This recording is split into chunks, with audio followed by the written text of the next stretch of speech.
we are living in the last 2, 3 years in an era of AI hype, I would say, where everyone is talking about it. But then you make pilots, you make siloed pilots in a company.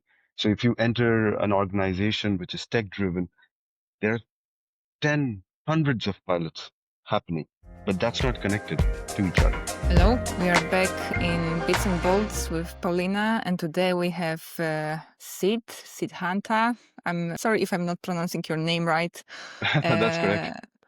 It's sometimes tricky into international community. Same with mine. I heard different versions of it.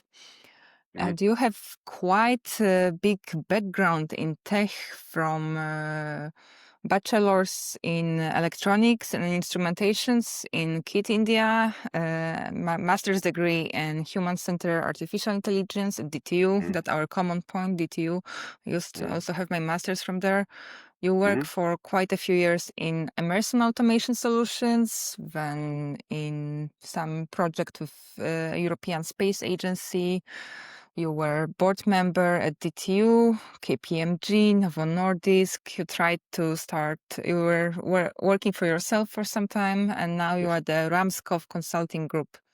So that's a lot of changes, a lot of different industries, because it's not only IT, where we primarily talking today now, but you are also more into hardware and Mhm. automation a bit. Mhm.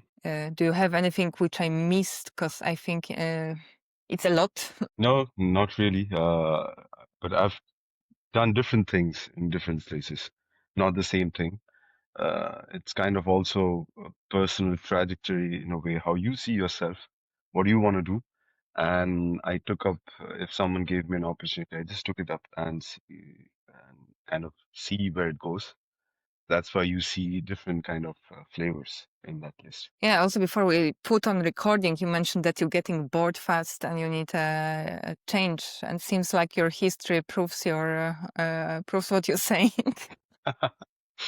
Yeah, I kind of like challenges in general. When I was doing my master's thesis from DTU, and DTU's environment is kind of, from your experience also, it's kind of very open. It gives you a lot of room to move around freely. So I took that opportunity and say to my professor that can I do something related to the generative AI RAGs and build like a whole pipeline end to end, where from till the UI UX part of it and test it and present it. And the first reaction of her was, "Are you sure you can do that in 6 months?" I said, "Yeah, I'll try." But yeah, she was right. It was super tough to do it, but I took it up as a challenge because that kind of motivates me to do something new and gives me some kind of energy to draw from, in a way. Yeah, it brings also diversity, I think, and you can learn different pieces. At least that's what for me. And you mentioned that that also what helps you in the consulting and what brought you into consulting, that you can work on the different projects with the different people and different technologies. Yes, yes, and consulting gives you that kind of exposure, right? To do so many things at the same time in a very short period. That personally also helps you to learn, I would say, and also gives you a lot of, wide angle view about the industries, rather than just focusing on pharma, just focusing on energy would kind of make you very, I would say, biased towards certain things. That bias goes away when you work in different projects. How would you describe it for someone who's not so tech related? You said you're bridging in your work, IT, OT, AI, and many different things. What does it mean in practice? Because we are in this, so we understand well, how it works in tech. But from someone Yes, yes. outside, how does it work? I would say, like for IT, OT, and AI, when I say those three things together, people look at me and say that as if I'm speaking some other language.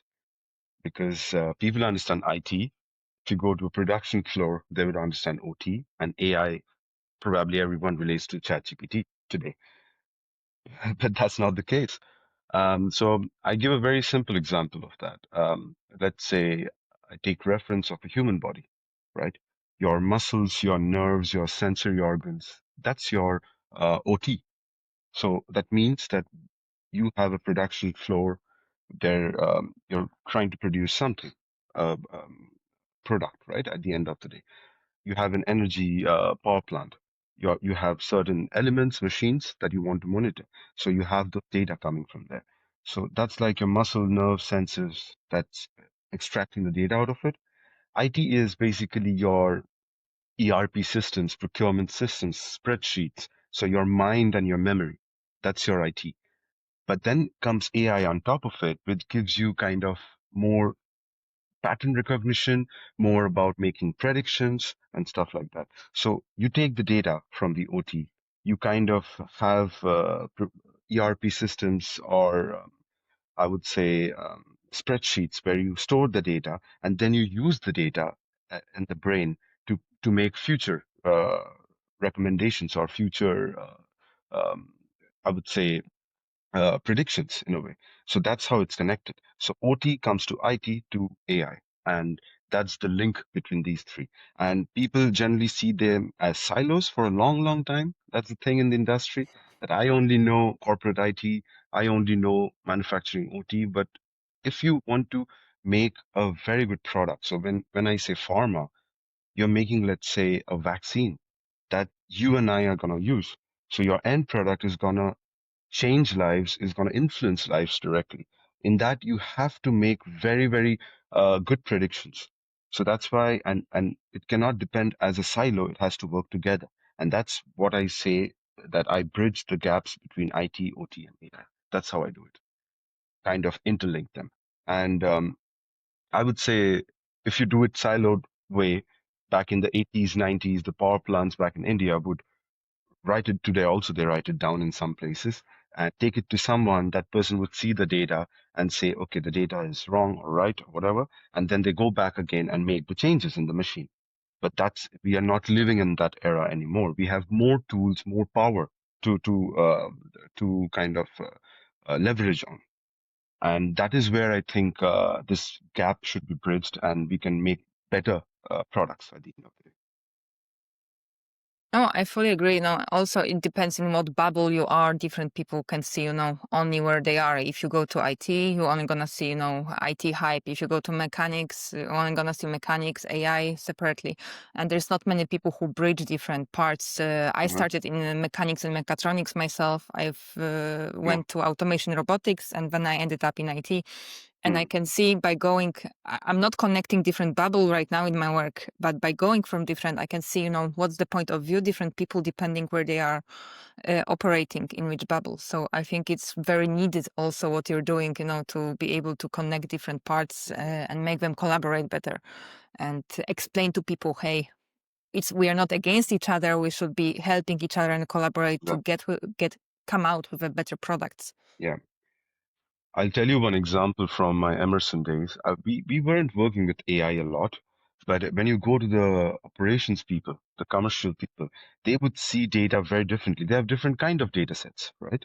Some people are working on just financial data. Some people are working on sales data. Some people are working on production floor data. And those are different data sets with different labels, different classes. And then when you go and talk to them, they'll be like, okay, I don't understand how you're going to help me. But so they need someone who understands all three verticals and can talk their language when they go to them.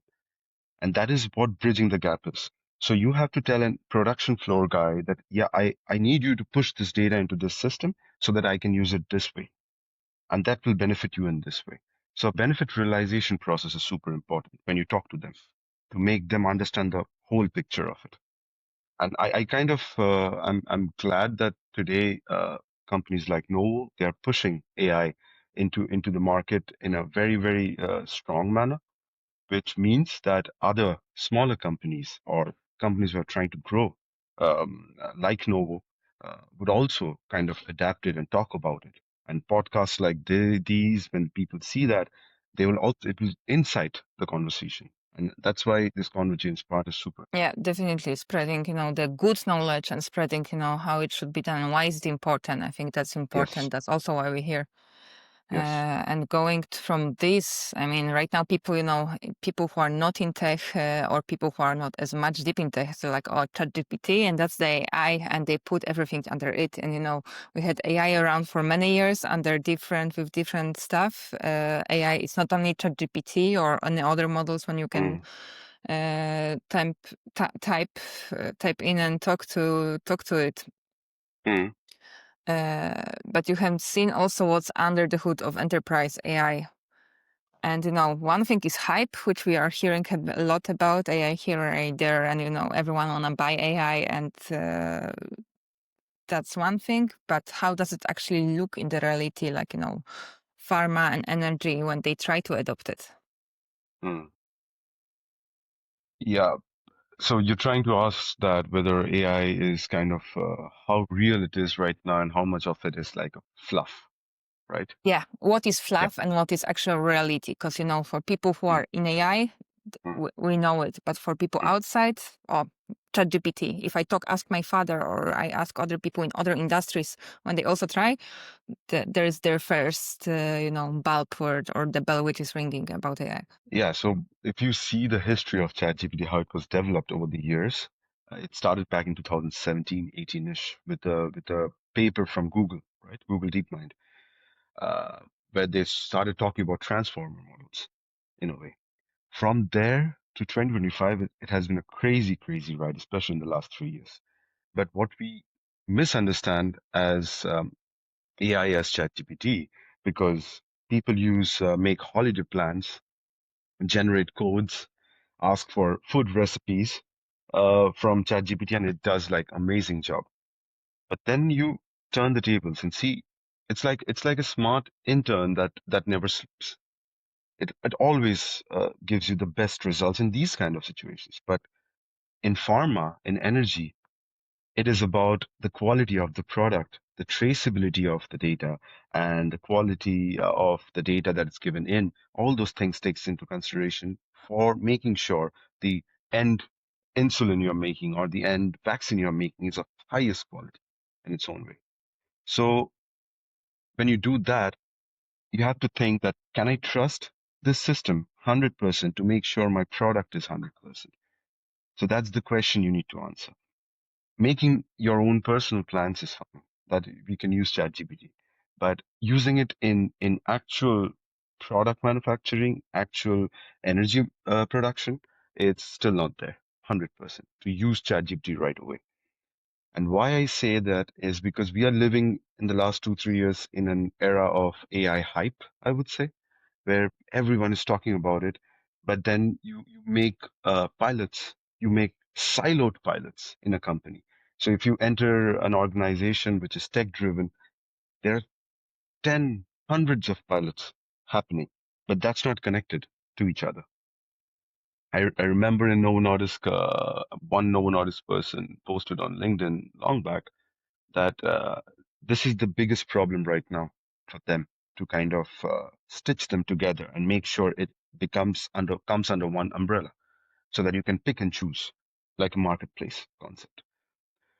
So that thing is not yet there.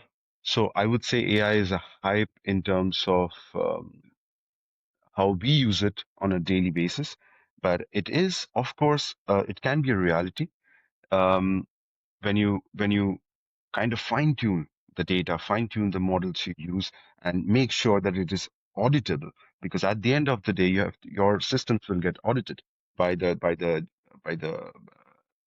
like compliance Authorities people, or yeah, yeah. authorities, exactly, by the authorities. And so I would say that pilots are super easy to make. You and I sit together for 3 days, we can make an amazing AI product just through the weekend if you want to. But can you use that product and go to 2,000, 3,000 companies and convince them to use that and make sure they have what product quality they have? It just enhances it by some percentage. Can you make sure of that? Maybe not. So happening in pilots, it's fine, but the idea is to how we scale it in the long run in the industry. That's the trick, and that is still not happening. It's maybe in the next 5 years. I don't know exactly. It's an estimate, Maybe the next 5 years, you will see more people developing pipelines that's already pre-audited, already compliant, and you can just pick and choose from there. That's where the future lies. And of course, 80% of it is data, 20% is model. So data is everything. And the data that you're training on right now, a lot of people use unstructured data, not clean, unstructured, not very reliable, I would say. So if you ask them, what is the data source? Yeah, they will tell for some of them, they'll say, I got this Excel file from someone. But then what is the lineage of the data? You don't know. So if you put those kind of data in the model, it just puts you in a very bad position at the end of the day. Yeah, so that brings us, to one thing: garbage in, garbage out. So whatever data you put in, that gonna influence fully results you get out.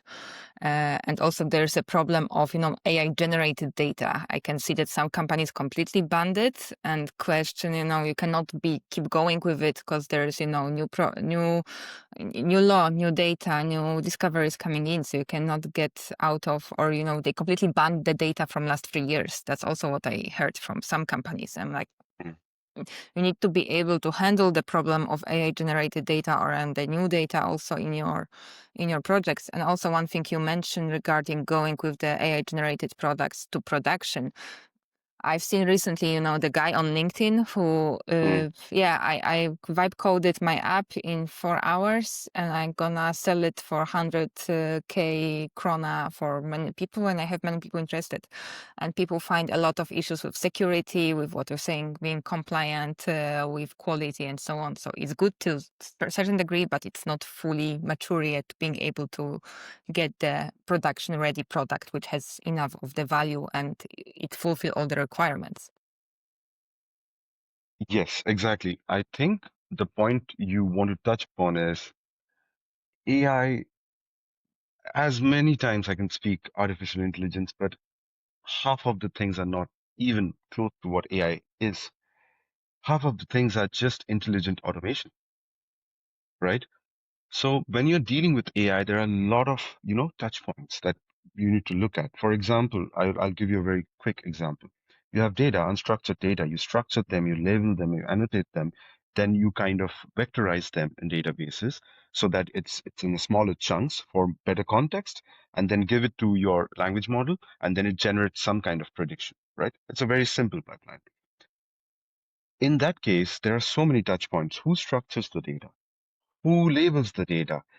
Does he know or she know about the business? Does he or she know about what an R&D data looks like and what a commercial data looks like and what overall CIO business level data looks like, right?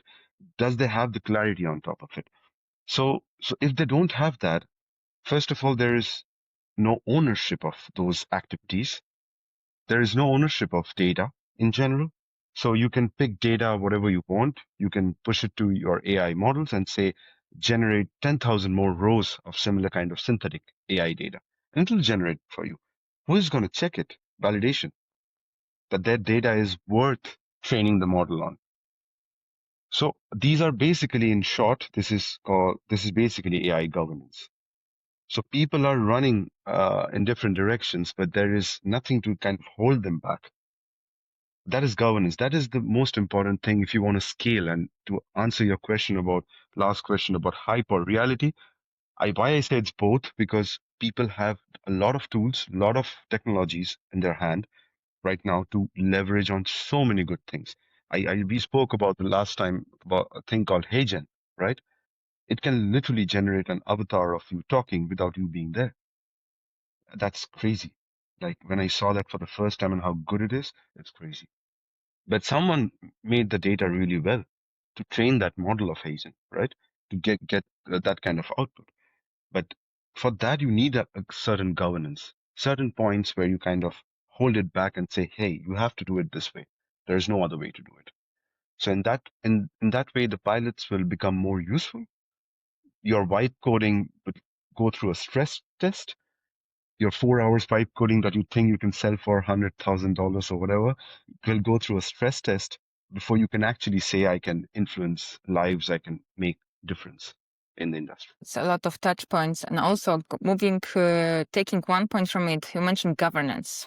And yeah, it's it's something what we all need to do. It's boring, it's bureaucratic, it's slow. And you mentioned some stuff like checking sources of the data. Is it worth of training your models on it? You need a stress test on it.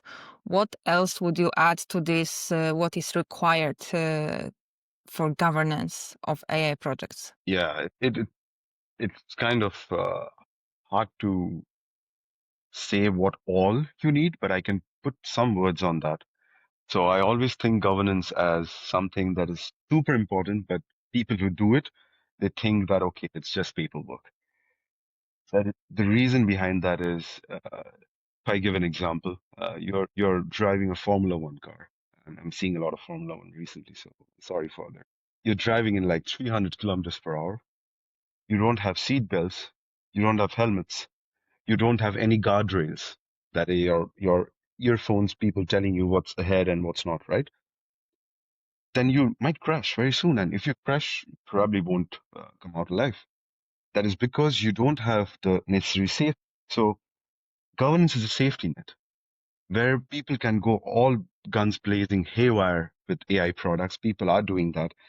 But that also tailors back to the conversation that we had, that why it is all siloed and why it's not getting bigger and bigger if it has the talent or if it has the capability to do it. Governance is the reason.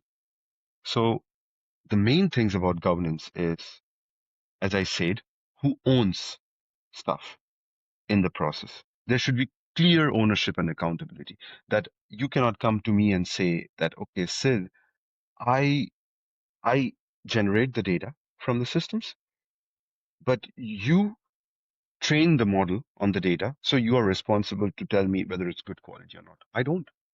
Because you generate the data, you are from the line of business, you should know your data, how good it is or it is not. And then you give it to me, I do my technical stuff on that, and I give you the product.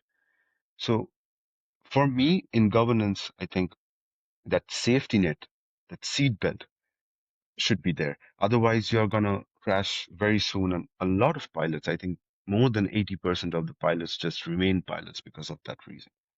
So what people say in the industry, and I've heard that so much, that these policies, audits, and then paperwork, they make things slower. I think it's, if you set it up in the right way at the first place, of course, it takes a bit of time to do that at first place when you start. But once it's there and once it's tested, you will speed up like anything after that.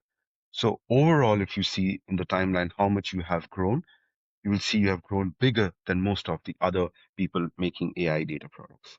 So it actually speeds up. But yes, governance is boring, but it will bring a lot of business value when you actually make it happen. Fully agree. I've seen it a lot. If you set it up well at the beginning, usually it makes your life much easier moving on with the projects, where projects get more complex and more mature. But what goes with governance is security, also hand in hand. Mm. Mm. Of course, we're bringing AI to a lot of different industries and so on. We're coming with a lot of new threats which are coming with it. So, do you see any blind spots which companies are ignoring in AI security?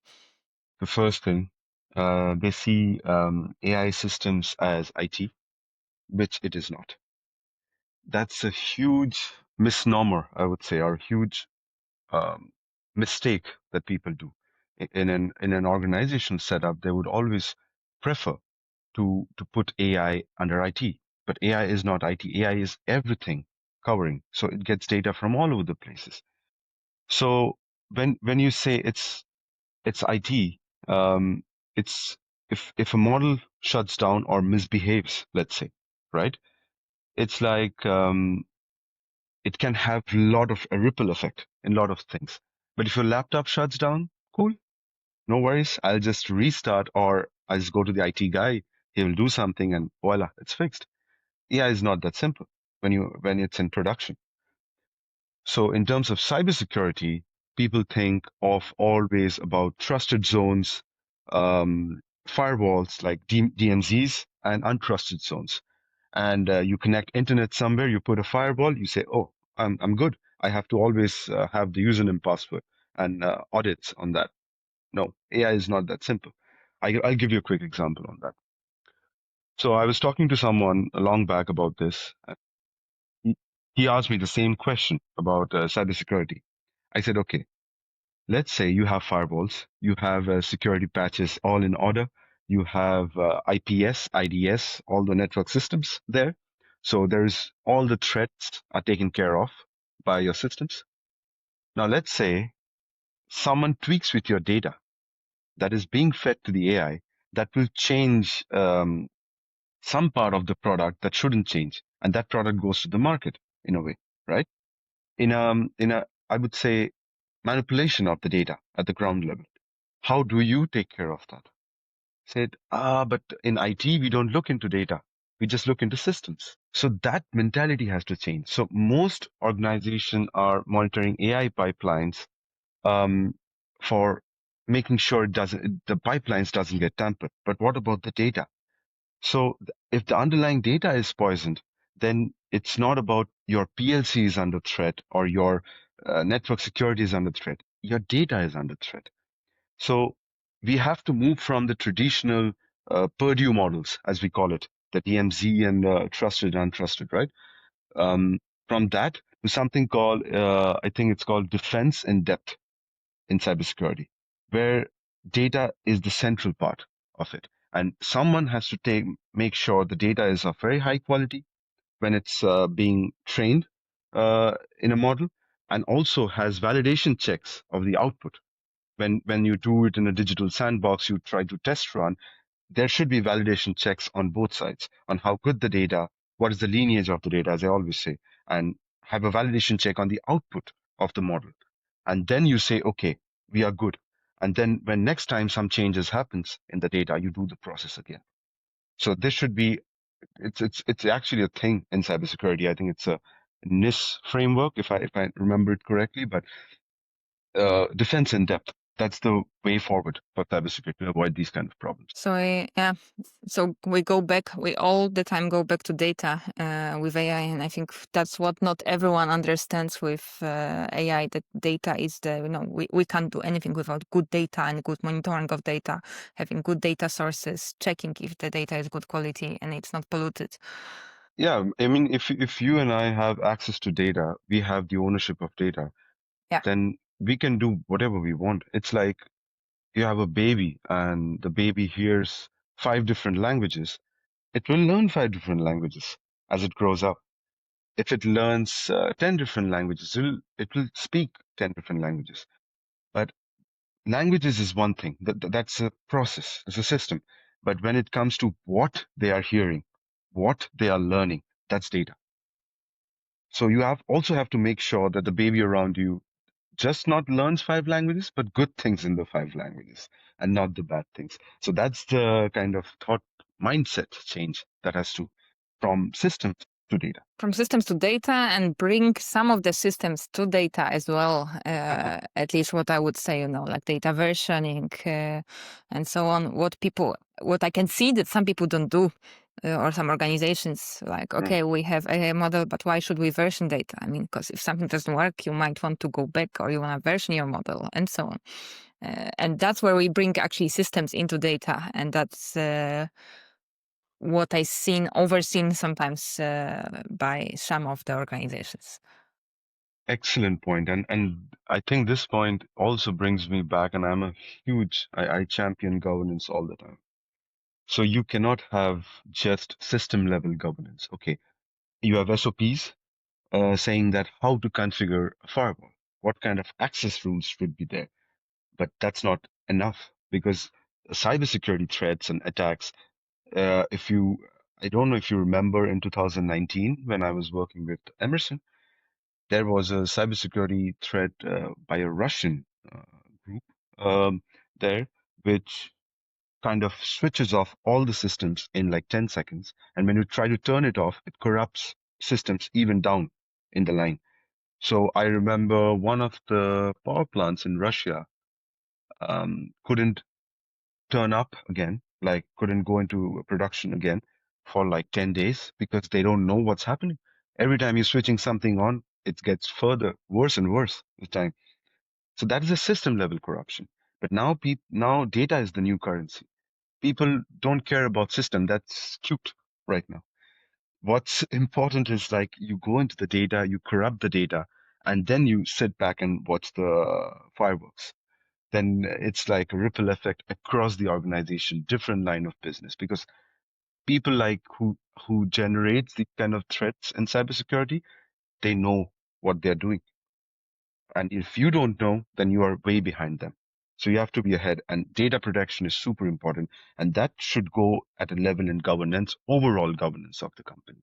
That in IT strategy, in data strategy, it should go as AI governance and how to do it. You have to make people literate. Even I don't know a lot of things in terms of in pharma, for example. How would you actually structure a data and actually make it into production AI pipeline? 100% I cannot finger point. That's why you need a lot of people in your team who knows, who has done that, and they will set the governance, and you follow if you don't know. And if you know, change it. Also, with having it regulated comes also, for example, EU. At least in EU, we're coming with a lot of regulations like AI Act, Data Act, NIS 2, which you mentioned before. There is the ESA, so there is DORA. So depending also what type of the system you work with, you have certain law, which is you put certain requirements for you, for your data. Is it AI? Is it your system in general? There are different regulations for different companies and organizations. Some are more generic, some are less. So it's not only it's a good practice right now. It's something what we have to do if we operate on the EU market right now. And I think also the other countries start to follow with it. I've seen some that California is trying to put something in place, Australia as well. So we're going to get Canada more also. and more Canada also. We're going to get more and more regulations coming forward within next few years. Also EU gonna came up with more, or the second part of the regulations which are now in life. Yeah, from Uh, last month, I guess, right? Yeah, some are last month, some are last year. Right. Depends which act are we talking about, because I think there's Mm, six mm. or seven which came into place within last year and a half. So that's also a lot of stuff, and that's also where the knowledge gap gonna be even more important right now. And in the high regulated industries, as pharma or energy or something, is even more important, I think. And that also brings us to to another point: speed versus safety, which is always between how fast we can deliver the code and where Mhm. cybersecurity comes in place, how safe we can do this, and getting a balance between it. And question is if if it's possible to move fast without breaking stuff. And here we influence the life, for example, in medicine or pharma or energy. So the industries are very highly regulated. Do you think it's harder, or there's different way of doing it in these industries? Yeah, I think that's an amazing question, and I think these kind of discussions really, really makes me also think that okay, when I was doing my startup thing, as you know, when I was developing it, I was doing it by myself, so I was just doing it what felt right. But you cannot do that in production. You cannot do that if it's vaccines, it's insulin, or it's like uh, providing energy for homes, right? It's a different ball game altogether. So there is a saying I think in Silicon Valley that move fast and break things, but that's good for social media apps, but that's not good for pharma and energy. So moving fast and disrupt the market, that's good for software applications. And we both have some background in building softwares, and you know that the faster you enter this market, it's a red ocean already. So a lot of already whenever you touch something, there are people already working on that, especially in the Silicon Valley. But in pharma, it's not the thing. Pharma, it takes time to develop stuff. Takes time to test the medicines, having different trials, phases, and then it goes to market, goes to production, and goes to market. So I think there there is some kind of sense in why they do it slow. I get it. But also, as I said, when you come from different industries, you see the other industry a bit differently than the people already there for 20, 25 years. So when I came to pharma, I saw certain places where they can move fast and not break things. One of them would be they have the qualifications, right? So the validation and the qualification can be done in parallel. So, for example, you are experimenting something. So there is a sandbox in AI, right? You do all the experiments, you do test all the outputs, but there are certain systems that are already validated. Let it push into production. Don't wait for the whole thing to build and go into production. Then it can happen that it will break and it will break like crazy, and then you have a whole month to fix, and that might also affect your final production of the uh, the insulin or the vaccine, what you are doing. So that is one thing, of course, that you can move faster by doing experimenting and validation at the same time and making sure you do in bits and pieces and not together. And that also makes your life as a developer slash project manager easier to do hypercare in a way, to do the maintenance part. Um, and I think also, I remember doing a project with a company. I don't think I have the exact market where they delivered it, but they were building on something like supplier risks in the supply chain management. So what they were trying to do is to assess, okay, I have some long lead items. I have this many list of suppliers whom I should procure with, and so that my business goals are aligned with, and all the timeline is also fitting the development of it. But they first did the test, the hypothesis, the root cause analysis of what they wanted to get the funding from the CIO, develop the pipeline, go and test it again. By the time it's already 1 year, and then I went and told them, hey, there is already a tool which can do that for you. So 1 year of money, resource is wasted. It's gone down the drain. So that project was closed without delivering anything. So that Yeah. is why you need to move fast because you're also playing with a lot of money at the company's money, and we have to be a bit sensible. Yeah, the scene is changing very fast, and I think it's Yeah, faster than yeah, ever. And yeah. also, everyone want a piece of cake right now on the, Mm. new Yes. AI. How do you call it? New wave of technology developing, Yeah. and I see it all over. If it's accounting, if it's booking system, Mm, everyone they want their piece of cake in their own industry, and who's the mm, faster with mm, bringing the good value, they're gonna be mm, probably one who can mm, get it. But mm, also with this comes a lot of different AI tools. How do mm, decide what is good, what is worth adopting? Because I mean, mm, choice is huge mm. within the tooling, for example. Yeah, if you see about the tooling, so let's see it from a perspective of a CIO, right?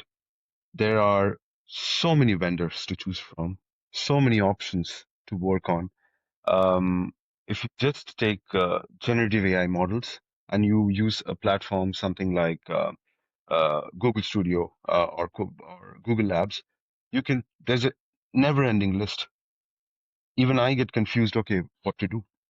And that is why I think when you do the digital sandbox for AI, when you have like a framework of how to build things, so you do data cleaning, data structuring, annotation, you have a technical pipeline which processes your data, trains on it, then you do the testing of the data, and then you see what is the output of the product which is in tune with you. You need SMEs at that level to kind of point you out that, okay, don't look into all these things, look into these five top. And then, of course, then you have those MMLA benchmarks or something it's called. You see the benchmarks, and they also talk about which model is better suitable for what kind of functions. So when I was building my application from scratch, and at that time, RAGs were like crazy popular. Everyone were talking about RAGs. Um, so it was a learning curve for me because every 2 weeks there's a new paper which is on top of the thing that I've already done. So I have to keep on changing all those things, and then the models were getting updated.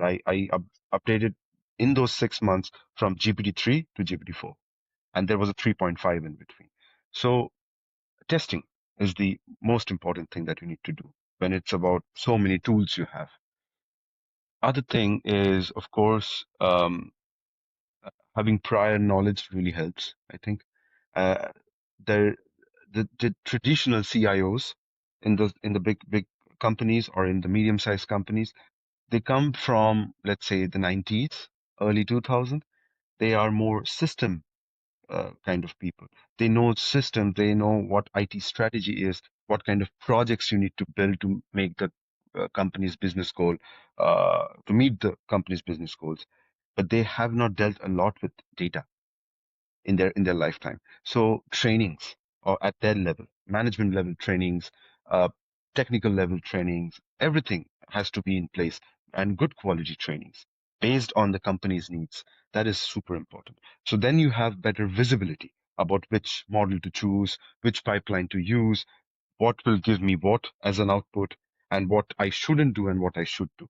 So trainings and definitely trainings are super important. And also like reading a lot, all these developments, staying in touch with the developments. There are so many good portals, which Substack, for example, I learn a lot from there personally. I follow those tags about AI and people are writing their experiences.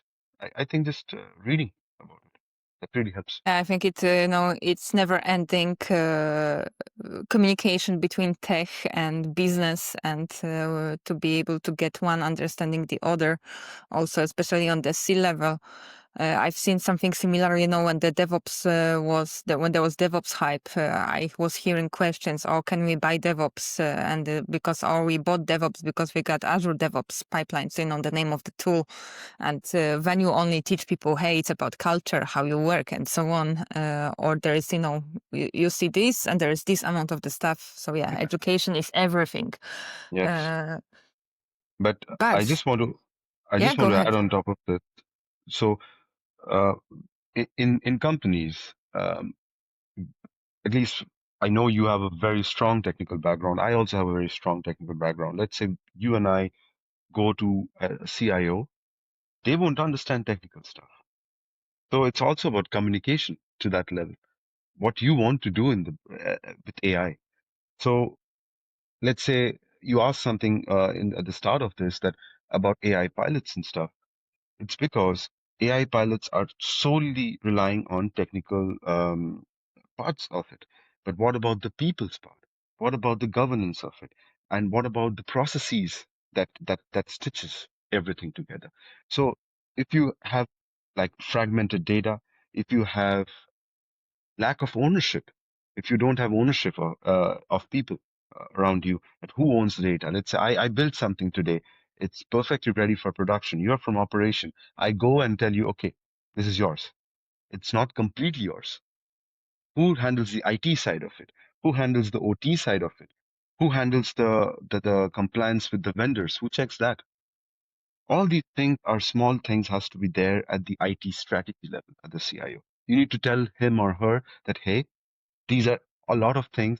We need training. We need all these things good. We need good people, good data engineers, good data stewards, good. But we also need the processes around it. And we need to pump in money for that, to build that, so that this can survive for the next decade and not just 2 months. I think that is where all these tooling and stuff we talk about, that's a very small part, if you ask me. A large part is exactly what you said, like you share the knowledge upgradation with time, and it's moving very fast. So you have to upgrade really fast also. Yeah, definitely. And you also need people who can understand, because you have very often specialists who can create silos in the organizations. You also need people who can leverage, communication between all of these different departments.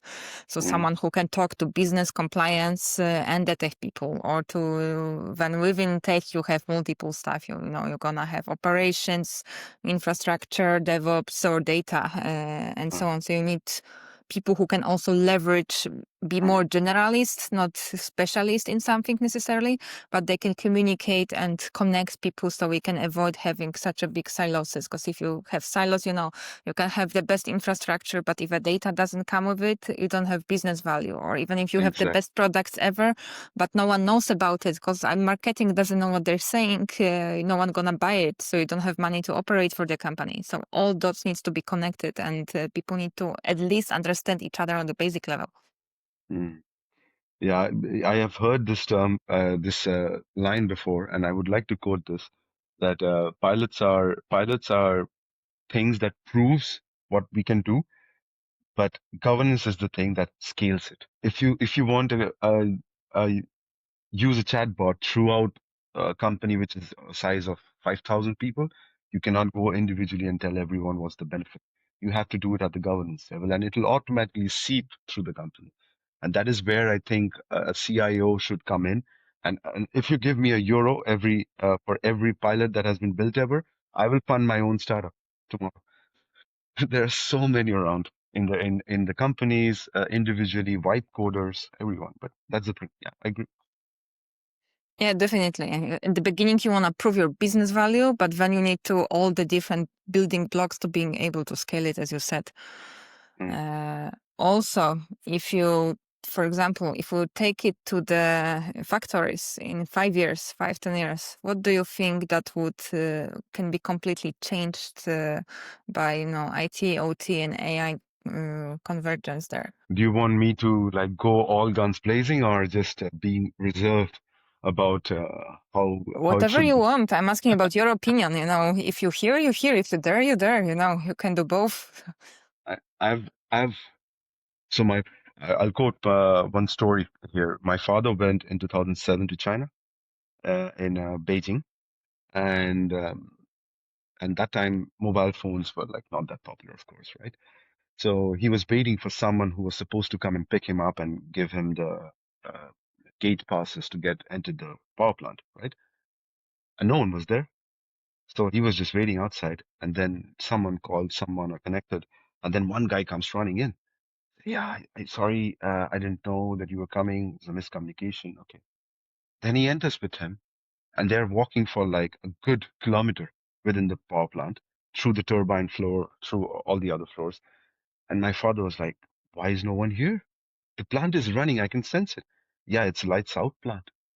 There's only one person just taking care of certain things for the whole power plant. In 2007, they have achieved that. hmm And now we are talking about AI and all the beautiful things around it, but we are still in pharma. A lot of compliances are paperwork. People note it down on paper, take it to someone, and they scan it and put it in the hard disk. I think that mindset shift should happen as soon as possible in the next 10 years. I would say that at machine level, you will have something like um, sensors that can rely on, can give intelligent data. It can have local intelligence there, which is coming in the PLCs embedded in the local controllers. That is should develop more and more. Then I would say there will be operations team who will rely on augmented reality, because if they look into a system and that system is having a problem, the SOP numbers, the quality documents would flash on the screen. They don't have to go and search through the paper binders which SOP I need to look at. They still do it. It's like taking out the paper binders and looking to it. Damn, that Yeah. sounds like German bureaucracy. Yeah, it is bureaucracy. Like, and no one is there to challenge it because it's so compliant to GXP, it's so compliant to the authorities that no one wants to finger point. But someone has to do this. So you have AR, which gives you the right SOP number and flashes the quality document on top of it. You have a copilot chatbot where you can search anything and everything in a closed environment about that, your power plant or your production facility. Anything and everything it should be like your support system in a way. And then of course, main thing, that is the production. It should I think digital twin is the next thing to go, where if you have AI, you have machine data, you want to make changes, you go into your digital twin, test it, stress test it as much as you can, tweak it so that whatever you see, whatever you want as an output is there already in the digital twin. Then you just take the data set out, put it in the live system, no problems, no breakdowns. So that will reduce your mean time between failures, MTBFs as we call it, and lesser shutdown times and predictive maintenance. So a generator system, let's say, which generates the electricity, will kind of take the sensor data and say that, hey, in the next 5 days, you need a maintenance. And that system is already there. It's called the asset management system that was developed like long, long back in power and energy industry. But that is not there enough in the pharma industry. If you go around, I'm not talking about big shots like Novo Nordisk, but there are a lot of other pharma companies who are building. They have, but they are not there to leverage on it. So that's the next 10 years. I see all these things coming in, predictive maintenance, lesser production failures, better quality output of products. I think some of it you can give to pharma, but some of it I can see in all different industries as well. Documentation, people, even if you don't have, physical documentation on paper, you have Confluence, which is just, digital version of it. And then people are like, hey, where can I find this thing? And, if you can even train your LLM on this, that already makes life within the organization much easier and, Exactly. decrease number Exactly. of communication, which is not really necessary. Exactly. Because agent or whatever just give you info, where is the documentation or where do you need to look for before asking 5 people, hey, how does this work? So some stuff I think can even apply more generic, not only to Yep. pharma as Yeah. well. There's the same problems, doesn't matter what industry we are. Yes. Exactly. And I think I'll give you a small example. Siemens, back in the days. When I say back in the days, yeah, I feel like a dinosaur, but back in early 2000s, Siemens made something called an automatic generation control, AGC, it's called. That was a simple module. And that also stitches back to the discussion we had. Is everything AI? No. Some are just mathematical models that is doing the exact thing that it's supposed to do. So when we say a artificial intelligence, that means that it can predict something in the future. It can generate something based on its historical data that it has and the knowledge, and sorry, and the uh, intelligence that it has. So it can predict in the future. But what about all those mathematical models which used to do that since the early 80s, 90s? And Siemens made this AGC. So what it does is it takes your data from the grid. So every 15 minutes, your grid data, your grid, power grid where you're connected, will send you how much you need to generate to keep the grid stable, right? To meet the demand. And every 15 minutes, the block gets updated, how much you need to generate. And that's incremental change, both in positive and negative side. And every 15 minutes, an operator will look into the data in a different system, tune its generator based on that manually sometimes, most of the times, as I've seen, and then again go back 15 minutes, do the same process throughout the day, 24/7. That's a lot of manual work. And then Siemens comes with this mathematical model, which just takes all the grid data as an input and gives the output in generator control. You can see literally it manipulating the data so that the grid it generates at a stable rate. That was crazy when I saw that it was AI for me back in the day.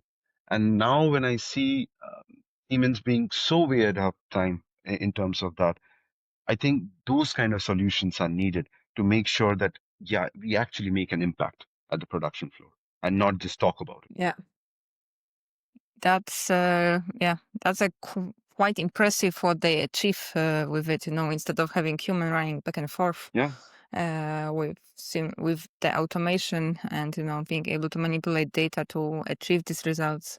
But you work exactly. both with energy sector and with space tech sector. Do you see any way how it shaped your thinking to what you are working right now in a different way? Because a lot of people go in more traditional way. They're gonna Mhm. finish software education, then they're gonna go and work in IT their whole life. But you work in a different industries. Do you see that that influence how you think and what's your approach to problem solving, how you look into AI, digital transformation, everything? Wow, you made me think here. It's a very, very good question, actually. Of course, I'm a bit trained in a different industry, right? Which is not like traditional pharma, how it works. Energy sector is also very sluggish. I will admit it to you. It's sluggish in a different way.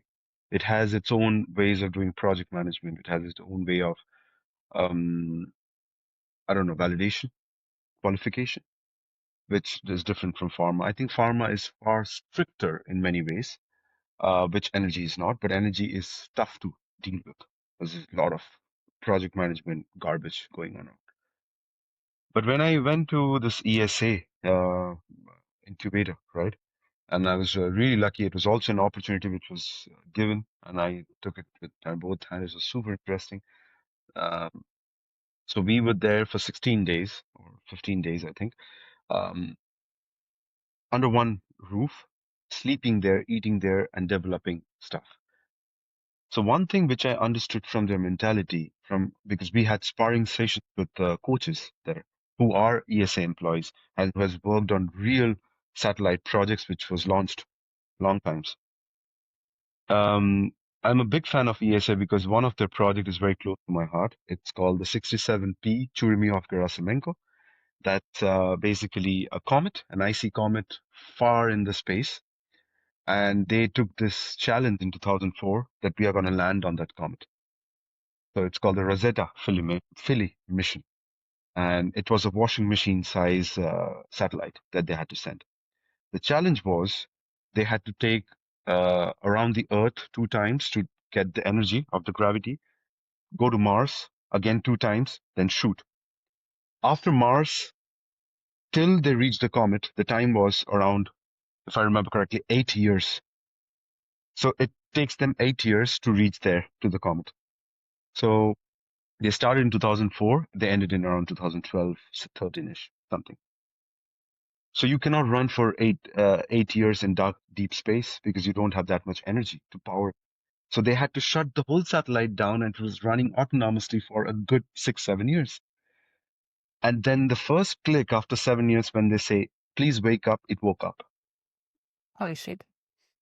So imagine the amount of testing and amount of engineering that went into that because space doesn't give you a second chance.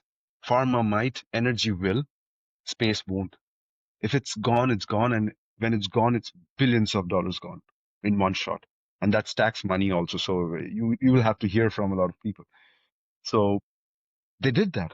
And after 7, 8 years, when they said wake up, it woke up, it landed. Unfortunately, it was, they also mapped the topology of the comet, which was very weird. It was ice, complete ice, and it was bouncing. So it bounced and fell on a side where they had no solar power. So it died in 20 minutes after landing. But the long story short, in ESA, that's what I saw, that you won't get a second chance to do it right. The first time you have to do it right. So that mentality, that desperation in a way of doing projects, of doing things that I am doing, whatever my hands are on, I want to do it right the first time. I don't give myself a second chance. Maybe the process will, thank you for that, but I don't give myself. I think that was a huge learning from me, from the people around in ESA. That mindset really, really got imbibed in me. That's the very high bar and very impressive what they managed to do, and Yeah, huge learning, because I don't think, at least in IT especially, people have yeah, tendency like, oh, I can fail. I can easily get it yeah, wrong and make it better yes, later on. So it's yes. a very uncommon mindset, at least in my opinion. Yes, very uncommon, and I think it comes from the fact that their experience in European Space Agency in failing in a lot of projects, and where they saw that okay, if we pushed ourselves 10% more, this could have been avoided. So they kind of made that in their process, a part of the process that we cannot fail at all. Of course, you will fail. Your rockets will go up and blow. Sometimes, like the story of SpaceX, right? It was the last funding for the rocket that Elon Musk had, and it worked for him. He failed a lot of times before that when it was testing. But I think it was testing because it doesn't involve human lives in a way. But when it, let's say, involves astronauts, you have real people going in your space rocket. It has to be first time correct, or it's you're taking lives in a way. So that desperation I learned, and I think it helps at times. Personally, also sometimes it really helps. Yeah, it's normal that you fail on the way, but it doesn't mean that it needs to be your first choice for the approach, how you work. Yeah. Yes. So that's also what makes you unique. But if you, for example, would tell, younger people, other engineers, other consultants, managers, what they should learn to be able, or what skills that they should gain to be able to stay relevant. The market is changing very fast. Some people say we're gonna get completely replaced by AI within few years. Mm, There are different voices in the market. mm, And that we don't hire junior engineers anymore, that only seniors are needed. But on the other side, if you don't hire junior engineers, you don't gonna have seniors in a few years. I yeah. mean, junior need to learn, new people who are new to the tech need to learn somewhere, Mm, and they need to fail enough times to be able to learn as well. And of course, we also want to use the new technology because, I'm originally Polish. We were learning to code on paper. When I moved to Denmark to university, and then suddenly they test your how can you use tools which you have accessible, like computer, before courses, material from courses, books, how you can find the information, how can you apply it by using tools which we are normally using now, because no mm, one is coding on paper, even if it was 10 years ago when I was at the mm, university. mm. So Yeah, that's I think that is a very good headache to have, to be honest. If you are being challenged that how much you know and how much you don't know, uh, the problem is that we, in general, we are so focused on, let's say, you do a lot of DevOps, right? I've done different things, but we are very focused on technical stuff, what we can learn. Then what happens is you just don't know what you don't know. So I actually, if you ask me this question, and if I was thinking in my head, okay, what do I don't know? I don't have a list. What I want to know, I have a list because everyone is doing it. So I think it's very important, and I'm saying it very generically because if you start talking about technologies, what's hot, it's just a Google search away, right? What's happening right now. But I think it's more about the mindset. What do you want to do? So, do you find interest in fine-tuning language models? Do you find interest in exploring what are RAGs, what are knowledge graphs, what are different adaptive knowledge graphs that's coming up? What are MCPs, Model Context Protocol, host client server model? How can you leverage RAGs as a subset in a MCP kind of context? All these things are super interesting, and then you can just pick and choose things to learn. And I think the best way to learn is by doing. Pick up something that's happening right now. Go to GitHubs, go through different projects, pick it up and see that if you can replicate that. And I learned it that way a lot in this space of generative AI and AI in general. Um, this is one thing that I would always suggest. I always suggest people to do that: learn by doing. Don't learn by theory.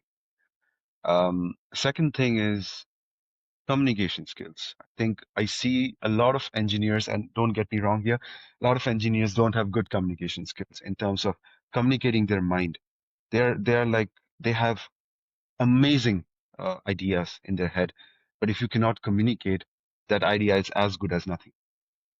So when you're in a business context, when you're going up in the ladder, till the level of CIO, and I'm talking about IT only, he won't doesn't want to know if you are using knowledge graphs or using RAGs. He doesn't care.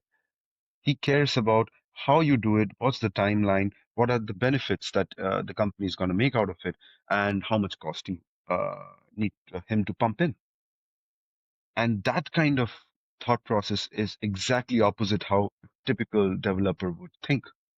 So communication skills, soft skills are something, and it takes time to develop. It doesn't develop like by reading a book, by talking one to one person. it takes time. So soft skills will take time. I think learning what's hot is good, but learning what you want to do in general in life or as a professional, understanding that, and then take up projects on those topics, even though that topic is super crazy. Do it. Maybe you will fail. You're not in ESA, you can fail. But yeah, those are the two things I think can take a very simple, very junior kind of person who's entering into the market to a very good position in terms of how he or she can contribute. I think you said very important stuff. Especially if also communication and soft skills. That's one.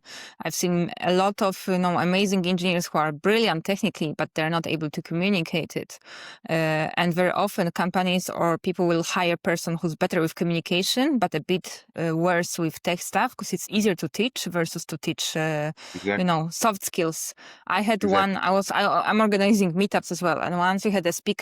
When from one company we had junior student workers coming. They get amazing speech, even if they're juniors. They technically they were not the best, but the way they are able to communicate, the way they may able to make a show and show what they've done. Amazing. After them came very senior person, but horrible with the communication. Audience was, scrolling phones, watching videos. No one was interested because we were speaking for an hour in very monotonous way and no interest at all. And, people were falling asleep. So Mm. we don't. So that's one thing. And regarding also learning new stuff and trying new stuff.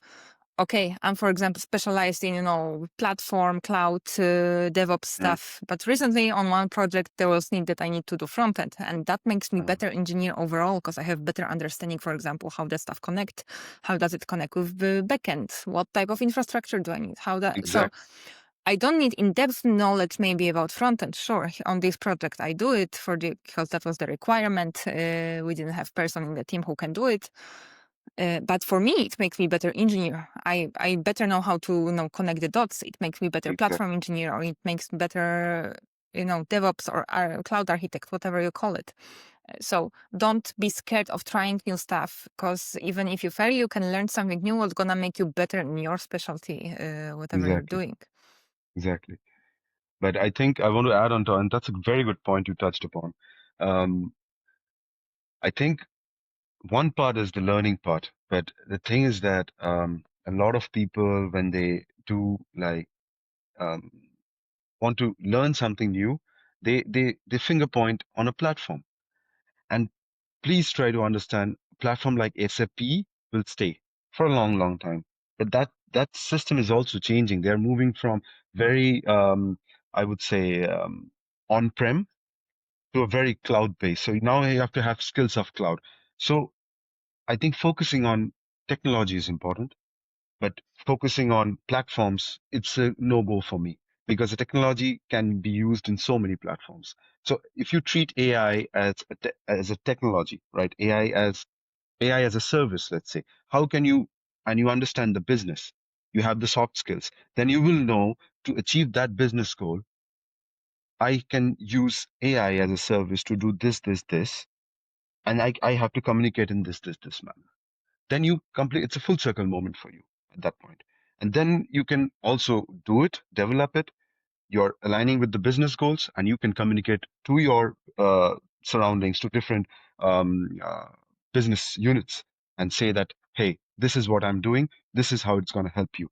So focus more on what's happening around in the space, not on a particular platform. And that's so late 80s, early 90s when people were an expert in a platform.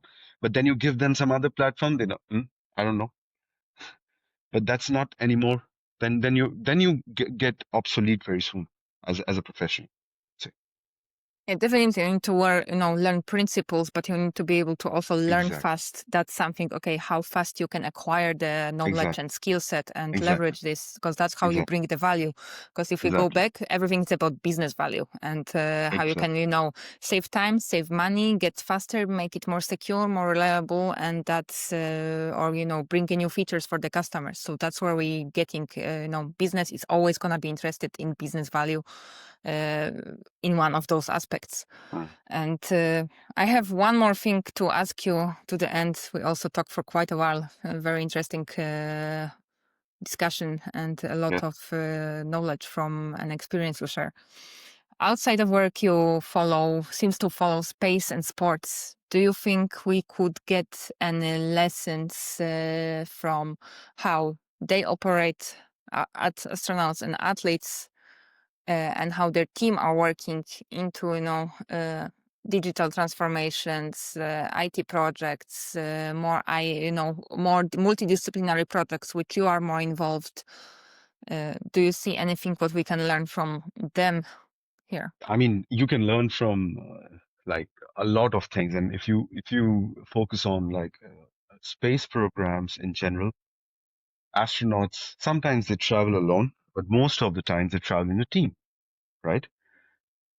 In a sport, it depends on which sport again. If it's golf, tennis, yeah, maybe in mixed doubles, you or in doubles, you have to work in tandem with your partner. But mostly tennis is a personal game, one on one.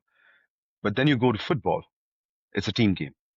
So it depends on what you want to learn on from that. I think sports person in general, people who really inspired me personally, um, is their discipline in of doing things. I think if they wake up at 7, I'm talking about the ones who have wrote their name in the history books, kind of. If they wake up at 7, they wake up at 7 every day throughout their life of the sporting career. If they have to train for 3 hours, they have to train. It's raining, it's snowing, uh, you're not feeling okay. No, doesn't matter. So that grit, that discipline in their head of doing things very meticulously is something that, of course, we can adapt. And what that brings is that when you do digital transformation projects, you're sometimes in a space of what to do and what not to do. There are a lot of unknowns more than knowns when you start the project. But at that time, you quickly lose the motivation of doing things. And you say, okay, this is not for me. I'll do something which is more known to me. No, if you survive through that unknown phase and have patience, have the grit that, okay, I will make this happen and I will make sure that this is something that's going to come out as a very good quality product to my client, to myself, whatever, for whoever you are doing it for. I think that mindset, if a team has together, everyone has, you are bound to achieve good results. There is no way. And if one person has, and if that person is a leader, he or she has to seep it in to the team, that kind of mindset. And that's why you will see different people work differently under different leaders, very differently. And that's why, because that kind of mentality comes from the leadership. Also, what you can really, really see that how 11 people running around the ball, but they have this strategy. They have whom to pass to, whom to mark, whom to guard, how to score the goal, different ways of entering the defense. All these things are there in the head, everyone's head, but they are also executing that together.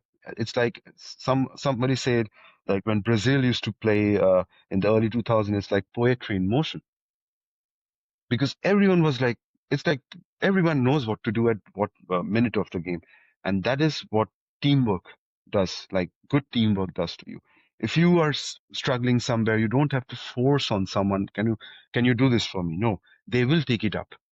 If they have the knowledge, if they have the capability, they will come and say, Paulina, I think you're struggling here. I can take it up. So that's working in tandem. And when that happens, it's a very sweet spot, to be honest, in projects where you often, more often than not, you work in silos. Yeah, having good. I've been always working with good teams. I'm in Ramskov right now, and it's not because I'm here. I'm saying this. We have amazing teams. Like you just ask for help, and 10 people will come and really help you out through the process. In Emerson, when I stayed for 6.5 years, my team was like a family. I can easily say that. Like we would meet outside office also for dinner and stuff. We'd have fun, and when we come back, we'll just bite dust and just like really really work hard together. We all had the same mentality of what we want to deliver to the clients. So I think good teamwork. Yes. Yeah, team can, you can go alone, but with team you can go much further, much faster, and with much more fun. I used to work at Maersk, and we meet till today. I quitted Maersk 4 or 5 years ago, and we meet on the regular basis. And I never had so much fun, almost as working there. I left for different reasons, but what makes me stay there longer was actually the team and the people, because I also had, a lot of fun working with them, and we could, we were challenging each other and we were collaborating a lot. So I know that also, whole and having good environment at work, it's very important, and having a Yes. good Yes. quality people, because you also spend a lot of hours together. So you need to Yeah. be able to collaborate well. I Yeah. don't have anything more. I don't know if you have something to add, but thank you for joining. If you have something to add, go ahead. No, it was a really good discussion, and I think Paulina, what you started with this podcast series, I think please carry it forward because I think good engineers, good technology specialists like you needs to come up and take the opinion also from other people, share and talk about it so that it actually people would hear it and think, huh, I can do this, I can do that, or I can do this changes in my organization setup. It'll trigger certain discussions. And I think uh, more often than not, people learn by seeing other people doing stuff than doing it by themselves. They get more inspiration. Yeah, I think that's also how you learn, I never I know I'm not the best technically, and, but sometimes I have certain opinions because of my experience. I'm Exactly. always, I don't care what, how experienced you are. If you have a better ideas and better arguments, I gladly gonna change my mind. Doesn't matter the project, because I think that's how it should work. We should always keep learning from each other. In all so that's also, I learned a lot over, last hour from you, for example, and by also talking or by exchanging different opinions and experiences. And that is my like closing note in a way that please keep doing this. It's really interesting, and I'll follow the future podcasts also. I've seen the first one; it's super nice. It's from Simply Transform. I don't remember exactly the name, but Yeah, with Melissa from US, Melissa. she's a lot. She has also very interesting history in AI and Exactly. in IT in general and data. I think it's 30 years of a real career, and it's also overseas. So yeah, it's interesting to learn, different perspectives from different Yeah, people. And yeah, yeah. But thanks a lot for having me. thank you. Really pleasure. Yeah. That's it for today's edition of the Bits and Bolts with Paulina. Did you like what you heard? Of course you do. Tell your friends.